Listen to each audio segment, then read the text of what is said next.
প্রিয় দর্শক আসসালামু আলাইকুম। এমএস কিচেন থেকে সবাইকে আন্তরিক স্বাগতম জানিয়ে আজকের এপিসোডটি শুরু করছি।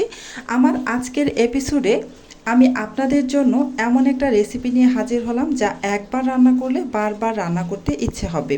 সিম, আলু আর টমেটো এই তিনটা সাধারণ সবজি দিয়ে এখন এক স্বাদের জাদু বানাবো, যা গরম ভাতের সাথে খেলে একেবারে মন ভরে যাবে। চলুন তাহলে রান্নাটা শুরু করি। প্রথমে চুলায় একটা কড়াই বসিয়ে তারপর এই কড়াইটা গরম করে এতে পর্যাপ্ত পরিমাণ সয়াবিন তেল দিয়ে দিয়েছি, দেখতেই পেয়েছেন। এবার তেলটাকে খুব ভালোভাবে গরম করে নিব। সিম, আলু আর টমেটো দিয়ে আজকে আমি মাছ রান্না করব, তেলাপিয়া মাছ। এই তেলাপিয়া মাছগুলোকে আমি 1 চা চামচের 3 ভাগের 1 ভাগ করে হলুদের গুঁড়া, মরিচের গুঁড়া আর সামান্য লবণ দিয়ে মেখে তারপর এই মাছগুলো তেলের মধ্যে ছেড়ে দিলাম। মাছগুলোকে এপিট ওপিট করে খুব ভালোভাবে ভেজে নেব। তেলাপিয়া মাছ থেকে একটা আষ্টে গন্ধ আসে, সেই জন্য এই মাছগুলোকে ভালোভাবে ভেজে নিলে মাছের গন্ধটা চলে যায় আর গন্ধ লাগে না। তাই মাছগুলোকে আমি এপিট ওপিট করে ভালোভাবে ভেজে নেব। দেখতেই পাচ্ছেন মাছগুলোর এক পাশ হয়ে গেছে, তাই আমি উল্টে দিচ্ছি। আমি তেলাপিয়া মাছ দিয়ে রান্না করছি, আপনারা চাইলে অন্য যে কোনো মাছ দিয়ে রান্না করতে পারেন। এই তো এপিট ওপিট করে আমি মাছগুলো ভেজে নিচ্ছি। আর এদিকে আমি আপনাদের দেখিয়ে দিচ্ছি যে সবজিগুলো নিয়ে নিয়েছি। এখানে আমি হাফ কেজি পরিমাণ সিম কেটে বেছে ধুয়ে নিয়েছি, সাথে 2টি মিডিয়াম সাইজের আলু লম্বালম্বিভাবে কেটে ধুয়ে নিয়েছি, একটি বড় সাইজের পাকা টমেটো 4 ফালি করে কেটে নিয়েছি, আরও একটি পাকা টমেটো কিউব করে কেটে নিয়েছি। এই যে এদিকে আমার মাছ ভাজিটা হয়ে গেছে, তাই আমি মাছ ভাজিগুলো তেল ছড়িয়ে উঠিয়ে নিচ্ছি। এবার আমি এই তেলের মধ্যেই দিয়ে দিব পেস্ট করে রাখা পেঁয়াজ। আমি এখানে 3টি মিডিয়াম সাইজের পেঁয়াজ পেস্ট করে নিয়েছিলাম। সাথে দিয়ে দিচ্ছি জিরা পেস্ট হাফ চা চামচ পরিমাণ। এবার আমি দিয়ে দেব গুঁড়া মশলা, সব মশলা একসাথেই দিয়ে দিব। প্রথমে হলুদের গুঁড়া দিয়ে দিলাম 1 চা চামচ, ধনিয়ার গুঁড়া 1 চা চামচ, আর দিয়ে দিচ্ছি মরিচের গুঁড়া 1.5 চা চামচ পরিমাণ। মরিচের গুঁড়ার পরিমাণটা আপনারা আপনাদের পছন্দ অনুযায়ী দিতে পারেন, যে যেমনটা ঝাল খেতে পছন্দ করেন। এবার নাড়াচাড়া করে একটু মিশিয়ে নিলাম। আমি আরও সামান্য একটু তেল দিয়ে দিলাম, আমার কাছে মনে হচ্ছে একটু তেলটা কম হয়ে গিয়েছে, আপনারা আপনাদের পছন্দ মতো দিতে পারেন। এবার এখানে কিউব করে কাটা একটি পাকা টমেটো দিয়ে অল্প একটু পানি দিয়ে নাড়াচাড়া করে মশলাটা এবার কষিয়ে নিব, তাই ঢাকনা দিয়ে ঢেকে দিলাম। কিছুক্ষণ পর ঢাকনাটা খুলে নিলাম, দেখতেই পেয়েছেন। এবার নাড়াচাড়া করে দিব। মশলাটা এখনও ভালোভাবে কষানো হয়নি, আরও একটু কিছু সময় ধরে মশলাটা কষিয়ে নিতে হবে, তাই ঢাকনা দিয়ে ঢেকে আরও কিছুক্ষণ সময় কষিয়ে নিচ্ছি। এই তো বেশ কিছু সময় পর ঢাকনাটা খুলে একটু নাড়াচাড়া করে নিচ্ছি। মশলাটা আমার কষানো হয়ে গেছে। এবার আমি এতে হাফ কেজি পরিমাণ সিম যে কেটে বেছে ধুয়ে রেখেছিলাম সেই সিমগুলো দিয়ে দিলাম, সাথে 2টি মিডিয়াম সাইজের আলু দিয়ে দিলাম।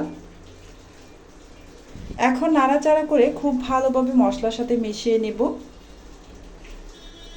খুব ভালোভাবে নাড়াচাড়া করে মিশিয়ে নিতে হবে, যেন মশলাগুলো খুব ভালোভাবে সিম ও আলুর মধ্যে ঢুকে যায়। এবার ঢাকনা দিয়ে ঢেকে কিছুক্ষণ কষিয়ে নেব। ফিরে আসছি কিছুক্ষণ পর। এই তো বেশ কিছুক্ষণ পর ঢাকনাটা আবারও খুলে নিচ্ছি। এবার একটু নাড়াচাড়া করে নিব। কিছুক্ষণ পর পর ঢাকনা খুলে নাড়াচাড়া করে নিতে হবে, যেহেতু এখানে এক্সট্রা কোনো পানি দেইনি। এই সিম আলু থেকেও বাড়তি কোনো পানি উঠবে না, সামান্য একটু উঠলে উঠতে পারে অথবা উঠবেই না, তাই কিছুক্ষণ পর পর ঢাকনাটা খুলে নাড়াচাড়া করে দিতে হবে। আর এভাবেই সিম আলু খুব ভালোভাবে কষিয়ে নিতে হবে। আবারও ঢাকনা দিয়ে ঢেকে দিলাম। ফিরে আসছি আরও কিছুক্ষণ পর। সিম আলু এমনভাবে কষাতে হবে যেন 90%-এর মতো সিদ্ধ হয়ে যায় এই কষানোর মধ্যেই, তাহলে এই তরকারির টেস্ট অনেক ভালো আসবে। 90%-এর মতো সিদ্ধ করে তারপর যদি ঝোলের জন্য পানি দেন আর 10% পরে জাল করে নেন, তাহলে এই তরকারির টেস্ট অসম্ভব রকম ভালো আসে। তাই অবশ্যই চেষ্টা করবেন খুব ভালোভাবে কষিয়ে নিতে। এ পর্যায়ে এসে এখানে আমি স্বাদ মতো লবণ দিয়ে দিলাম। এখন নাড়াচাড়া করে এই লবণ সমস্ত কিছুর সাথে ভালোভাবে মিশিয়ে নেব। সিম আলু খুব ভালোভাবে কষিয়ে নেব, তাই আমি আরও একটু সময় ঢাকনা দিয়ে ডেকে কষিয়ে নেব। ভালোভাবে এখনও কষানো হয়নি।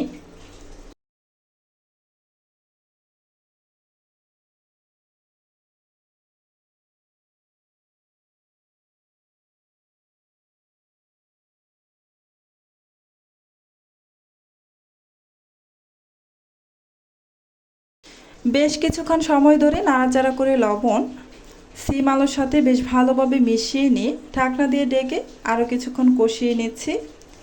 এই তো বেশ কিছুক্ষণ পর ঢাকনাটা খুলে নিয়েছি। খুব ভালোভাবে কষানো হয়ে গেছে, প্রায় 90%-এর মতো সিম আলু সিদ্ধ হয়ে গেছে। এ পর্যায়ে এসে এখানে ভাজা মাছগুলো দিয়ে দিলাম আর একটি পাকা টমেটো 4 ফালি করে কেটে নিয়েছিলাম সেটা দিয়ে দিলাম। দিয়ে সামান্য একটু ঝোলের জন্য পানি দিয়ে দিলাম। খুব বেশি পানি দেওয়া যাবে না, সিমের তরকারিতে খুব বেশি পানি দিতে হয় না।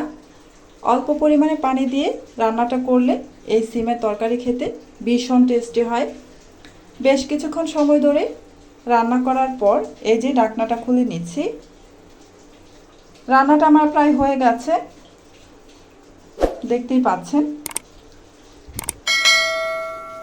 কষানোর সময় যদি সিম আলু প্রায় 90%-এর মতো সিদ্ধ হওয়া পর্যন্ত কষান, তাহলে এই তরকারির টেস্ট খুব ভালো আসবে। আর সিমের তরকারিতে খুব বেশি ঝোল রাখবেন না, অল্প পরিমাণে ঝোল রাখবেন, এতে করে তরকারির টেস্ট খুব ভালো আসে। আমার রান্নাটা হয়ে গেছে। আমার আজকের এই রেসিপিটি আপনাদের কাছে কেমন লেগেছে কমেন্টের মাধ্যমে জানাতে পারেন। আজকের মতো এখানেই বিদায় নিচ্ছি। আবারও চলে আসবো অন্য কোনো দিন নতুন আরও একটি রেসিপি নিয়ে। আপনারা অনেক বেশি ভালো থাকবেন, সুস্থ থাকবেন। সবাইকে অসংখ্য ধন্যবাদ।